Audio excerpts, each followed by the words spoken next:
Magandang araw po sa inyo lahat mga idol, at sa nag-order sa akin na Kalandi Use Oil, gusto daw niya ay malaki, kaya ito yung gagawin natin na chamber. Magandang araw sa iyo sir. Ito, maganda siya makunat yung pagkabakal niya kasi nahirapan ako dito magbutas dito sa ilalim. Yan, winildingan ko na siya ng elbow na daluyan ng hangin.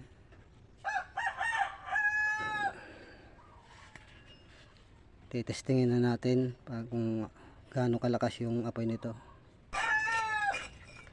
Ito, di kalas yung burner natin.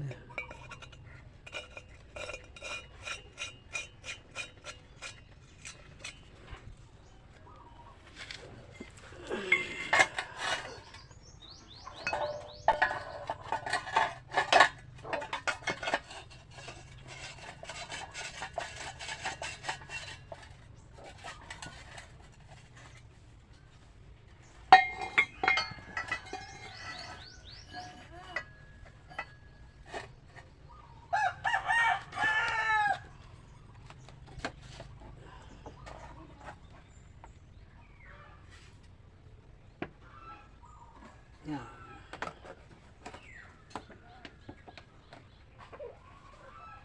Lalagyan natin ng gasolina para mabilis suminit yung aceite natin.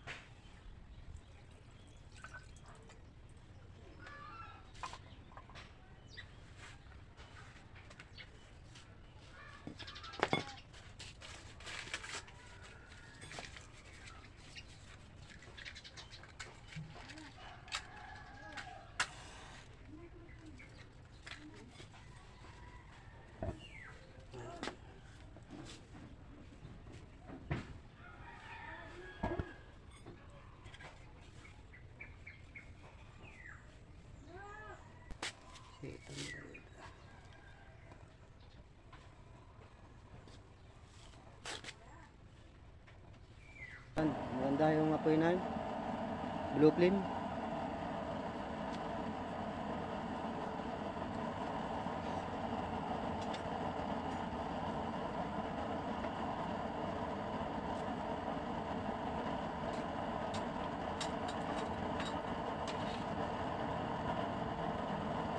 Ayos rin yung apoy natin medyo nagbublo siya. Pero yung gusto ng mayari malakas. Kahit hindi raw siya blue yung apoy, okay lang daw.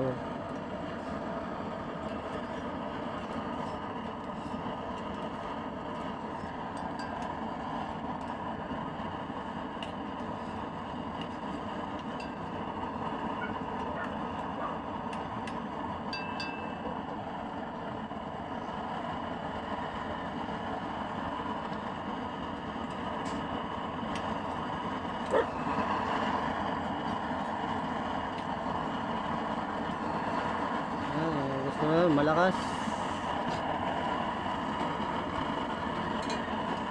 Mamayang gabi susubukan natin na testingin yung natin chamber para makita yung apoy. Testingin natin yung chamber natin na compressor. Okay naman siya malakas. Ito yung order sa akin ng customer ko. Bumili na sana ng isang kala na maliit. Ngayon pinapagawa sa akin malaki. Thank you Sir Erwin. Ito na yung pinapagawa mo sa akin na Kalandi Use Oil. Malakas na malakas yung apoy. Kayang magluto ng kahit anong putahe. Yan, super. Wala pa yung nagsusupply na aceite. Pag meron ng tangke at nagsusupply sa chamber natin, lalakas pa yung apoy na yan.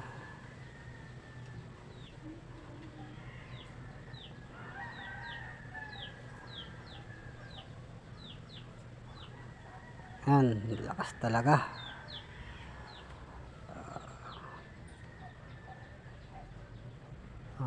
Maraming salamat po sa mga nanonood sa aking munting channel.